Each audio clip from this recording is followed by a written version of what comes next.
welcome back to my channel. My name is Amy if you're new here, and today we are throwing it right back with a little home decor DIY video.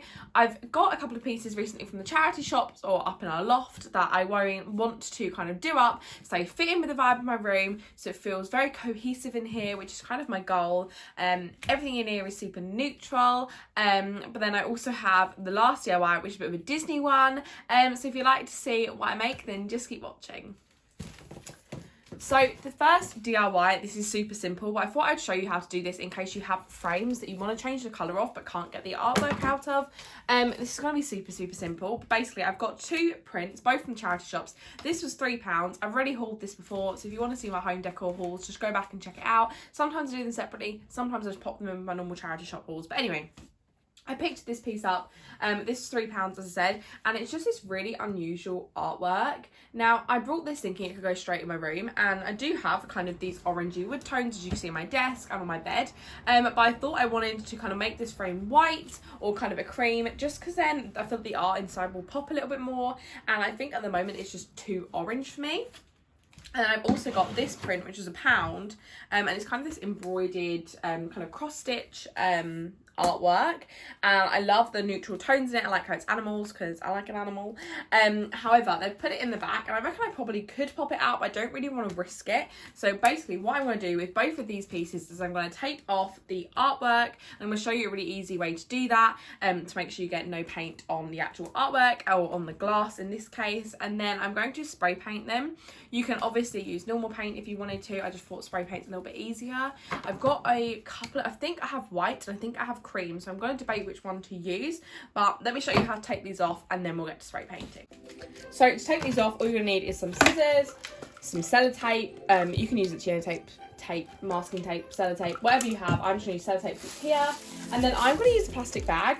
You probably could get away with using paper, but I think plastic, you're definitely going to know no paint is going to transfer, even if you kind of saturate it a little bit. So I'm basically just going to fold this plastic bag so it's a tiny bit smaller than our kind of artwork, and then I will get back to you. So I think the best way is to kind of do it corner by corner. I'm kind of trial and erroring this as I go, which is basically what I do with all my DIYs. So what I'm going to do is I've weighed it down with a candle, and I'm just going to take down the side that I have got. And you just want the tape to kind of go exactly to the edge. Therefore, you get a nice clean line that you'll know. You might want to use a coloured sellotape just so you can see where you've been. Obviously, you can feel it, but that will just be a little bit easier. And I'm literally just going to go around all of the edges and just tape it down so only the frame is left untaped. Obviously, you might want to put more on than you think you're going to need, just so it's completely secure, because you don't want to get paint on your artwork. However, I think if you do, you probably could find something to strip it off with a paint stripper, or even just a nail varnish remover will probably take it off. So I'm just going to continue this, and then I'll get back to you once it's all taped.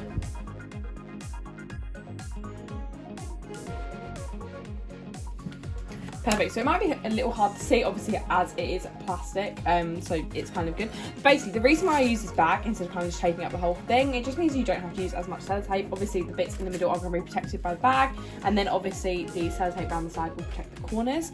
I'm going to do the same with the other piece of art, and then we'll take it outside to spray paint.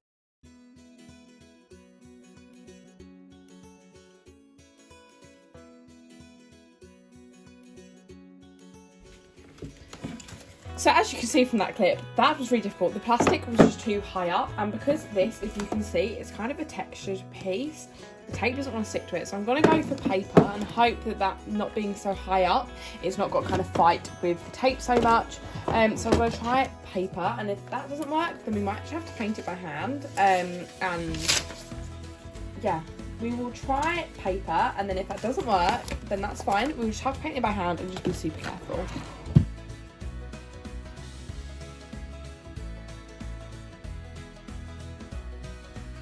Perfect, so I've just papered off this one. That will be fine, it's just you might not want to do too heavy over the paper, just in case any seed is free, but I don't think it will. Probably best thing to do is when you're buying prints like this, Make sure you're not spending too much money on them before, just in case anything goes wrong. You don't want to be disheartened if you get anything, especially on this sort of thing. On the glass it'll be fine, you can wipe it off. Obviously on this, when the print is kind of directly there, you might just want to be a little bit careful, but this will be completely fine. So these are now ready to spray paint. I'm not actually going to sand it down. Obviously if you have a surface that might get used a lot, then you might want to sand it down, but obviously with a thing like this, a frame, like, it's not really going to get touched too much. It's going to sit on the shelf and that'll be fine. So these are now definitely ready to paint. So yeah, let's go paint. I'm going to go for this paint. This was originally from Poundland. It's by Paint Factory. It's a chalk finish and it's called Antique White. It's a furniture paint, so it'll be absolutely fine on this. So let's take it outside and paint.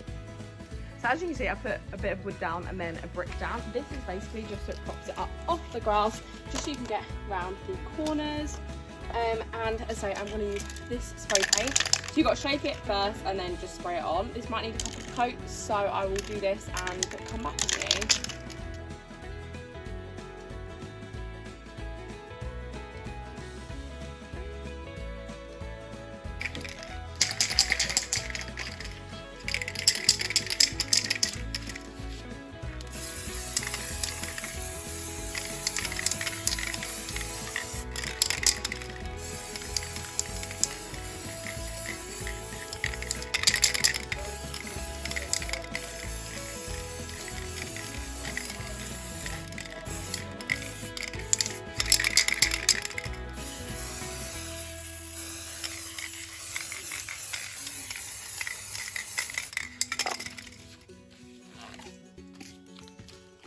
So I just did 2 coats on here because, to be honest, I quite like to be able to see the wood kind of texture through.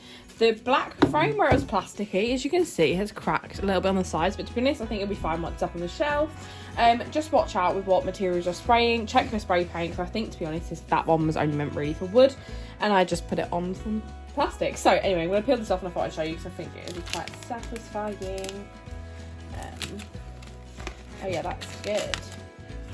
I just think now that looks so much more neutral, and like that on the side now is just so much more, I don't know, neutral and nice. It's not so in your face, whereas I thought the kind of wood colour before kind of clashed with the tones in it, and I love that print so much more now. Well, print is kind of an artwork. I love that piece of art so much more now. It's in a white frame. I'm probably going to put that on my shelf, but obviously you'll see that in the final clip, and then that's do the same with this one.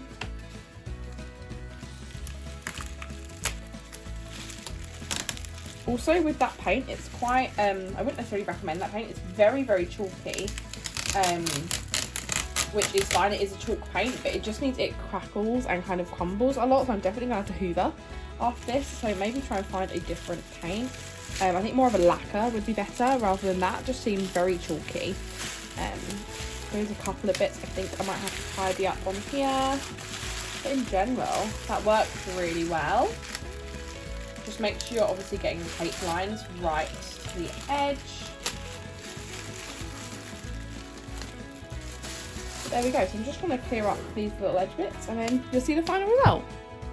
If you do get any on glass, actually just popping in here, I literally just put some micellar water on a cotton wool pad and you can kind of scratch it off the glass. Obviously where it's not really meant to go on glass, it does scratch off quite well, and then you can literally just kind of wipe off the excess until it looks perfect. And as you can see, when I was working over that, that's taken a bit off, so just make sure you're not doing it on plastic.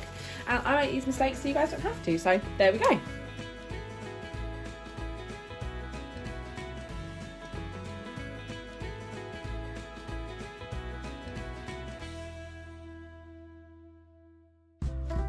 So for the next DIY, I've just got this gold frame. You can buy these in the charity shop. This one actually was just in our loft, so we already had it.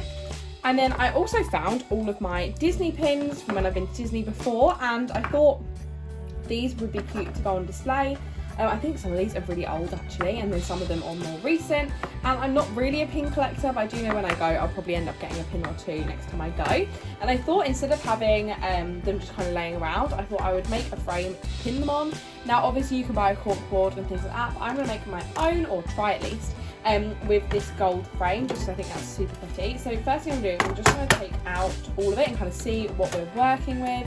This is quite an old frame, but you do want one where the glass is, you are able to remove the glass, obviously to be able to pin your pins in, which this one you can. So I'm just going to take out all of this, so you've got the glass, the backing, and then you've also got the thing that holds it up.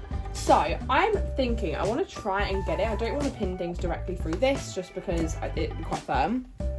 So what I've got is I've got a cardboard box, and I'm hoping to cut out the shape of this in cardboard. That way I can use the cardboard as a cork board, and hopefully then that will work. Obviously you can buy cork, but I just kind of want to use everything I already have.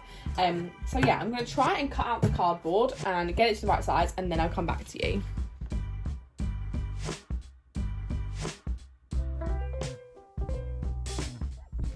Perfect, so I've got that on. As you can see, I actually had to use the bottom of the box. That was the widest part. And I'm now going to see if the backing piece still fits on, because then it's easier. Then I can make sure I can stand it up.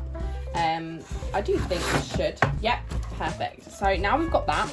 Obviously, this doesn't look super pretty. So what I'm going to do is I'm going to go through my fabric stash. Now, I make Disney ears, so I have a lot of fabric. So I'm going to find some fabric that I want. I probably am going to go for something quite plain, just so it doesn't clash kind of with the pins. I want the pins to be the thing that stands out.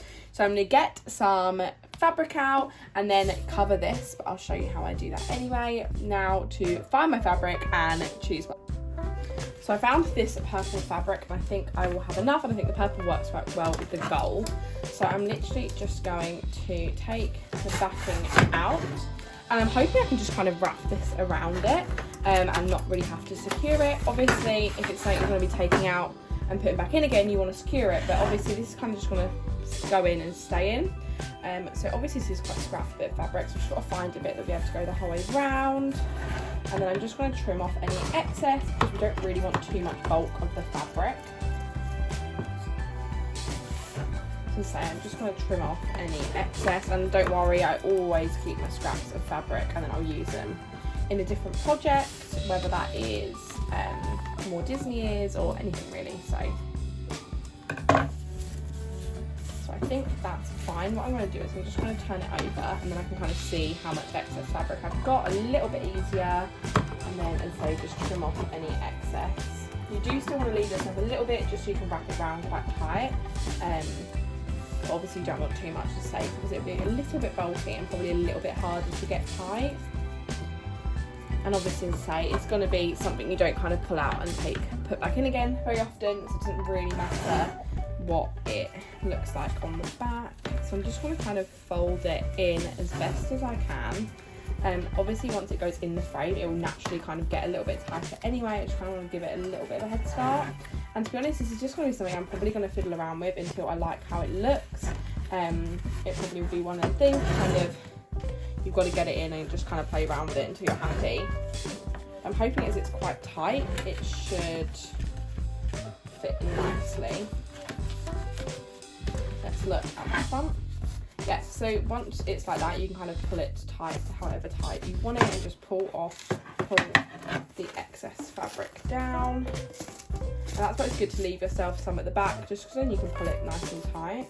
And obviously, as I say, once the backing's on, that'll go nice and tight anyway. So I'm then going to just slide the backing back on, kind of folding in the excess fabric as much as I can. I don't really want it, although no one will see the back, I do kind of want it all to be tucked in. So let's just fiddle around with it a little bit. Check how it's looking, pull it tight, and then just kind of squish it down as much as you can.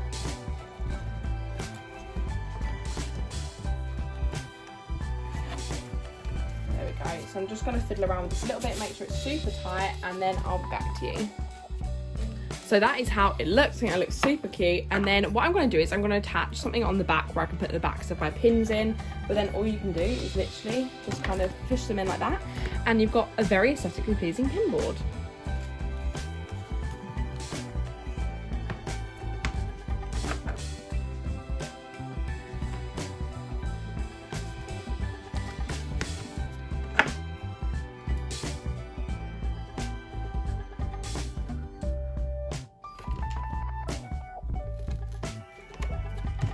Then obviously you can add in photos on it. If you have loads of pins, put all your pins on there. You could even pin in some key rings, whatever you want. You can really play around with this, which I think is what I like about a pin board. I think I'm probably going to put a photo or two in here, and that's this one done. So for the back, I'm literally just going to grab one of these little organza bags, and this is where I'm going to put all the backs of my pins just so I can keep them safe while they're on the board. And then I'm literally just going to tie that around the picture hook just so I can make sure that stays nice and safe on the back.